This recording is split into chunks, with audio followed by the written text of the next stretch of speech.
It is on. Game 3, Hero versus Sage. Currently 1 apiece.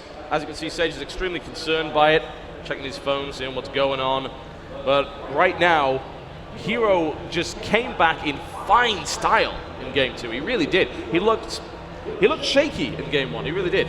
But now, entirely different Hero in that booth. It looked like the Hero that you kind of expect to see. I mean, what separates Hero, what makes him win a lot of games that other Protosters can't win from, is the ability to outmaneuver his opponents. I mean, he showed that against Scarred in great form in WCS America, and he showed it right there in the last game, using the blink stalkers, trying to drag his opponent back and forth, and as soon as the opponent makes a positional mistake, he punishes him for that. Yeah, he does, and he did so in Game 2 in exactly the way we would have expected him to. But it is PvP, it's Neoplanet S, and it's still very much all to play for. Sage did show exceptional decision-making and control. And to be fair, it's not like Sage played badly. He just played against Hero, which is a problem for pretty much any player. But one way or the other, Sage was unfortunately outplayed around that third, and that engagement for Hero was just better. It really was. It all came down to that overextension by Sage on the right side. I mean, Hero had the map control. Moving out against the opponent with map control is a very risky proposition, and that risk did not pay off for Sage in that situation. I even think he lost like 1 or 2 Immortals before the recall went off as well there. So that was not a good situation for him. Yeah, we'll be going into this game momentarily. So get Hero to get his headset on, and then we can kick it off. Neoplanet S got a bit of a reputation for being aggressive. It is. It's a small map. There's a lot of aggressive options. And so far, we've seen in game number 1, a very aggressive game. Game number 2, opening out, both players really just taking their expansions, macroing up, and then seeing what weaknesses they could find. But Neoplanet S, Blink Stalkers are very, very powerful because the ramp to the natural is pretty exposed. So it's one of the easiest ramps to get that force field on as the attacking player. And if you can force field the ramp, you can trap their units to one side, either the natural or the main, and just attack whichever place that their units aren't at. All right, ladies and gentlemen, here we go. Neoplanet S for the final map in this best-of-3 series between this guy to the northeast position, playing Protoss in the blue trunks, Root Sage.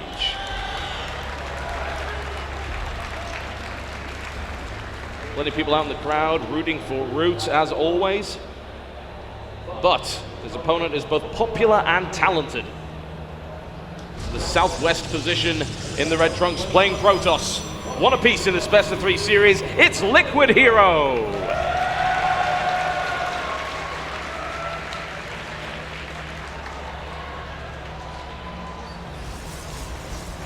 See which players go for which builds. On Neoplanet S, probably the 2 most popular builds are, of course, the Blink Stalker opening, as well as that fast expansion that's been gaining a lot of popularity lately, where you get the 1 gate, the expansion, you follow up with the Roblox facility. And that's always such a back and forth match when one player goes for the 1 base blink, the other one goes for the expansion. Can the blink guy try to micro around the Immortals and pick them off, or can the expansion guy solidify his defense to the point where he has enough units he can just overwhelm the Blink Stalkers? Yeah, and it's always knife edge, isn't it? Because if you do overcommit at any point and your opponent does manage getting good engagement, then suddenly it's not just tipping in your favor, it is an absolute massive snowball effect. It can become an avalanche very quickly, and that's just the way that the PvP matchup works. Exactly. It's one of the most razor's edge or knife edge matchups there is. Yes, it is. And the main reason behind that is because of the warp gate mechanic. In other matchups like TVT or ZVZ, if you're both going Roaches, for example, you fall 10, 15 supply behind, that's okay because you can back up, and your opponent's army, when it crosses the map, they'll be farther away from the rally point. Yes. And you're actually going to have equal armies even if you're about 20 feet down. But in PvP, it doesn't exist. I mean, no. When you just cross-line your units to a smaller degree, but most of those units come from those warp gates, and they can appear wherever your opponent wants them to, pretty much. Yep, that they can. And that makes it very, very dangerous indeed. Reinforcement distances do not matter as long as those pylons stay up. All right, well, we're seeing relatively similar builds, but we are seeing Hero elect to get that Zealot up slightly earlier than his opponent. Both scouting on the map, both missing each other completely, as is to be expected with a map of this particular shape. However, this is not a scout at all. Yeah, I don't think he thinks Hero spawns at the bottom right. He's actually going here to put down his third pylon. What's kind of cool is he actually pseudo hit his second pylon at the top left of his main. It's going to make it harder for Hero to spot. He might freak out. Also, of course, it will help spot warp prisms or oracles coming in from that direction. Yeah, I think he's going to see... Oh, actually, he's not going to see it. Wow. He's going to be playing... No, he's just going to go straight out. I thought maybe he'd stick around, but yeah, that's exactly what's happening. I thought maybe he'd go for another round just to check. I mean, only seeing one pylon is very, very dangerous indeed. That proxy Stargate is, of course, what's happening. But there's another Stargate coming down, and that is, of course, Hero's Stargate, and that's in his base. Could be a defensive Stargate. Maybe he smells what is coming at him. I mean, it's a great response if you think your opponent's proxying the building. An in-base Stargate typically has advantage against a proxy Stargate. If your opponent goes Oracles, you go Phoenix, you're going to be ahead. Yeah. Even if your opponent goes Phoenix, their Stargate's vulnerable, and if you can take out that pylon, you can get an advantage in a Phoenix count, and then, of course, that can spiral downhill pretty quickly for your opponent. The one thing Hero has to be worried about is, what if his opponent was proxying a Dark Shrine? Yes. Yeah, I mean, in that case, though, at least Hero could build an Oracle quite quickly for detection, so even then, it's not a terrible build to go with. It's reasonably safe, but he knows. Hero's already smelled what's coming. The Phoenix is coming out here, and the Oracle from his opponent. And this could be really ugly, because Sage is going to have to build Oracles from that position, move them in, whereas the Phoenixes are going to pop up right where they need to be, straight next to the mineral line. I mean, just look at the position of the Stargate. It's right on top of the mineral line, which is exactly where those Oracles are going to be. By the time the Oracle gets there should be 2 Phoenixes out. There'll be a third one well on the way, and I can't imagine he's going to use another Oracle here. He doesn't know what his opponent's got, so we're not seeing another Oracle. We're actually seeing a Robo come down here from Sage, so I have a feeling Sage suspects this might not work out as well as I'd hoped. Oh, Phoenix is actually good. No, there we are, going for the interception immediately, and pop goes the Oracle. 2 kills and nothing more than that. Not nearly worth that Oracle, of course. Sage is not going to try to compete with air controls. The opponent already has a couple Phoenix on the field. Doing so would be suicide. So instead he's going to transition, going to the Twilight Council. He's going to see him go to get Blink as well as maybe an Observer or 2 to help him see what's going out on the map. Mostly focusing on Blink. In fact, he actually canceled that robotics as soon as he realized there's no Dark Temple around. Yep. I love his decision to expand here. That's a great choice against an opponent.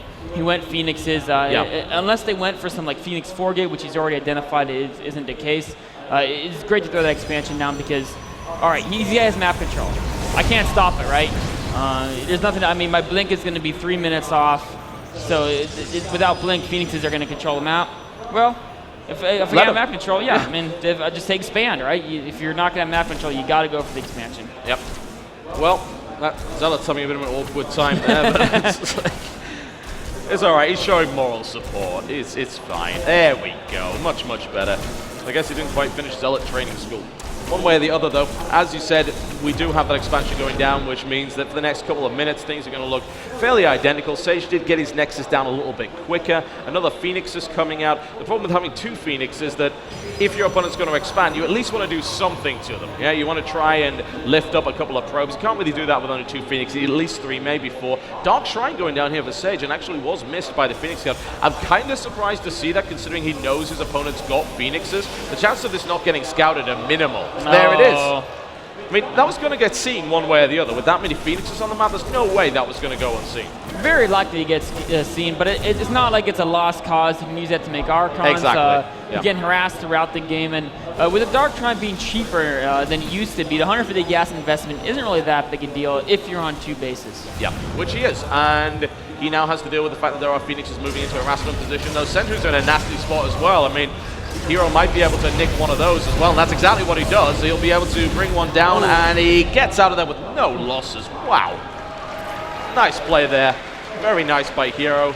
The kind of trademark control that we would expect from him. He's also able to catch that proxy pylon in the middle of the map, which is always nice.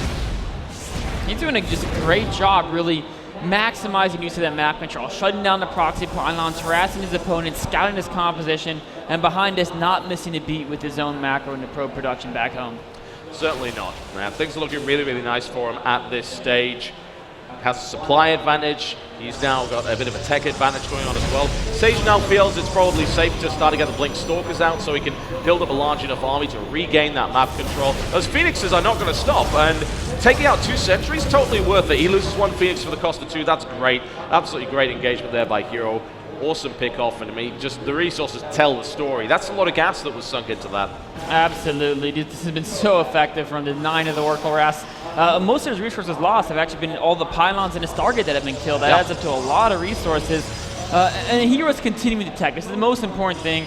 If you're in Hero's shoes, you have map control. It only really helps you if you use it. And he says, you know what? The map control means my opponent can't attack me. If he can't attack me, why warp in a bunch of gateway units? Instead, spending his resources on, the Immortals, the Observers, the Robotic Support Bay, the Forge, progressing in tech tree to get a strong mid-game army, late-game army. That's what he's aiming for.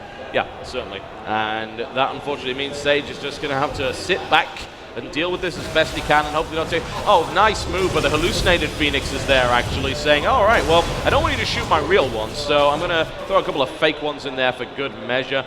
And it was enough to deflect a lot of the damage that came at that force. So smart play coming in from Hero as well as great control. Now we're seeing Blink now about to complete, so these Phoenixes are suddenly about to become significantly less effective. Admittedly, Sage just revealed Blink kind of the wrong time because he wasn't able to turn that into anything. If he'd been able to kill the Phoenixes off without as he revealed it, maybe that would have been worth it. But the Phoenixes get caught out a little bit. He loses one, a second one is gone. Not. Whoa! What? Oh no! Oh no! Wow. Okay, that was uncharacteristically sloppy by Hero. I mean, he was able to get out of there because Phoenixes are like faster than everything. But yeah, that was uncharacteristically sloppy. Just kind of leaving those lying around. Admittedly, at this stage, Phoenix has become less useful, but honestly, that was a little silly. Oh, hello. He also spots the proxy pylon as well. That's a nice pickup for Sage, starting to take some victories of his own in this game. And needs them as well. I mean, he does. Yeah, I mean, the person that's been dictating the tempo of this game has most assuredly been Hero. I mean, the big thing that's looking rough for Sage right now is the supplies are relatively even, but the army composition, Hero has the Colossus to support the army. And when we're talking about both players having several Immortals in their composition, it's yes, the Immortals can do a lot of damage to the Colossi, but in a mixed composition, they're going to have a very difficult time closing in distance. And the Colossus helps out so much just damaging the Zealots, the Sentries, the Archons, whatever's in the front. We've got an Archon and the DT's moving in, and here comes the engagement. Let's see where it can go. Great double lift coming in right here from Hero to get a couple of those Immortals out of the mix. That makes a huge difference in the amount of damage output that's been putting in there. But Sage might just have too many units here as he continues to push forward. Great blink backwards to get a better position here. He continues to go in, but the reinforcements are coming in, and those Immortals stay alive for Hero. He continues to hammer on the forces of his opponent. Another lift comes in, and the two Immortals stay alive. Snipes one off, another one comes in from the back, and Sage is now on the ropes. Only a few Stalkers do that from Sage. Yes, he does have the blink to do some fancy micro, but there's only so much that can help you when your opponent has this much of an advantage. Oh, look at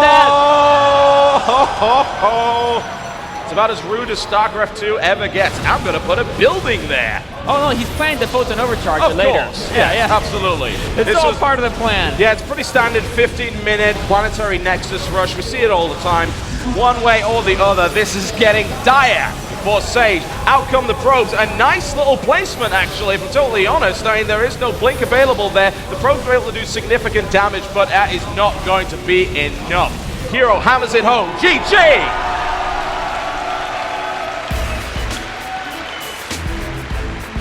Well, so much for the lack of confidence in game one. Hero comes back, comes out swinging, and annihilates his opponent. Sage looked a lot stronger in game two, but in game three, after having his gambit shut down so convincingly, well, I mean, what do you do from that point? At that point, Hero was in control of that game, and he never let it go. I mean, Sage made a lot of very flawed decisions. He played a great game from behind, but like I said, I mean, Hero just never, ever let Sage get back in the game. The Phoenix harass was particularly impressive. Even though Sage would have units everywhere, Hero just kept killing stuff. I mean, it wasn't like, oh, I've scouted him and now the Phoenix can't do too much else. No, he was consistently killing probes, picking off sentries, whatever he could pick off. Even when there was photon overcharge, even when there was blink stalkers, it seems like nothing can stop this guy's harassment. Yeah, and in the final engagement, those two Phoenixes really made the difference. He was able to lift up, I believe it was 2 Immortals initially, and then 1 more after that. The lost damage in that engagement, it almost looked like Sage was about to turn the tide, and if those Phoenixes weren't there, he might have been able to.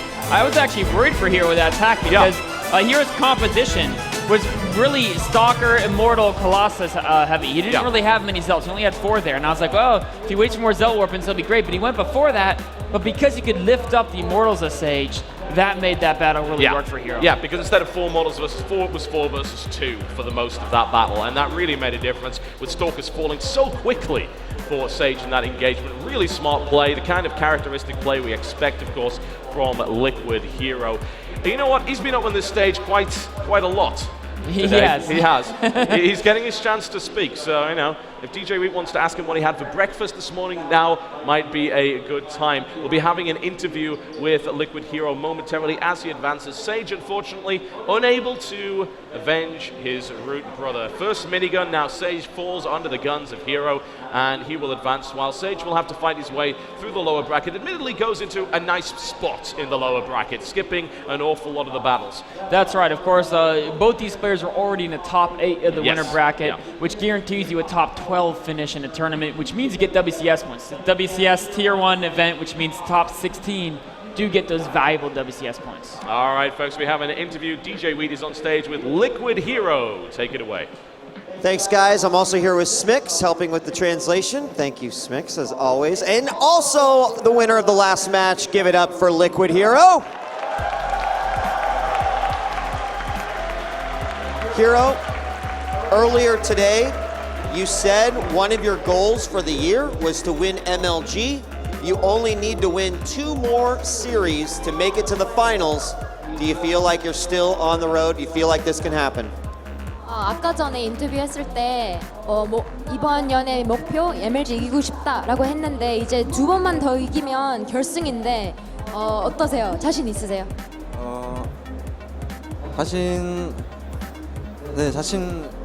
자신감 확실히 생긴 것 같고, 원래 큰 기대 안 하고 왔었는데 그 셀렉트 선수랑 그 하고 나서 이렇게 또 갑자기 이렇게 앞에 있는 팬분들의 환호성을 들으니까 갑자기 우승하고 싶다 이런 느낌을 받았었거든요. 그래서 그 느낌 그대로 이렇게 방심하지 않고 하면은 충분히 가능성이 있다고 생각합니다.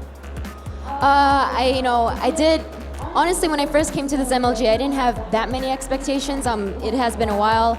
But then after I beat Select, I just heard the cheer from the fans, and I just felt this overwhelming gratefulness, and I just gained a lot of confidence from that.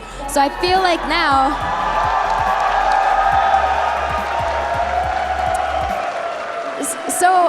now, if I just focus and, just keep on doing what I'm doing, I can win. Excellent. Yeah, again. Hero, you've had a very good map score throughout the tournament. Who has been the toughest opponent you faced? 지금까지 대회에서 엄청 잘하고 있는데 지금까지 만난 선수들 중에서 누가 제일 어려웠어요? 아무래도 방금 경기한 그 세이지 선수의 경기가 제일 힘들었던 것 같아요. I think out of all the games I played, it's the person I just played, Sage. He was the most difficult. Yeah, you had a really good game versus him, 2-1 in the end. Were you surprised by Sage's play overall?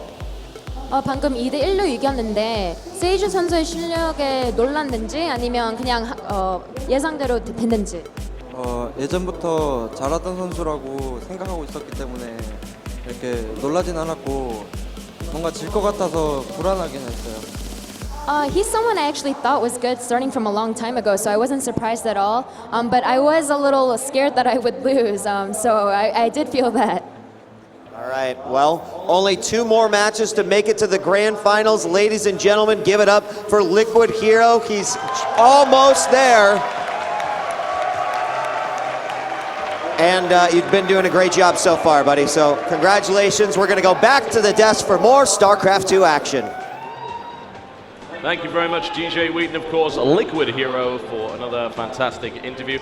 I'm still kind of curious as to what he had for breakfast, but I guess that will be a mystery. We will never know.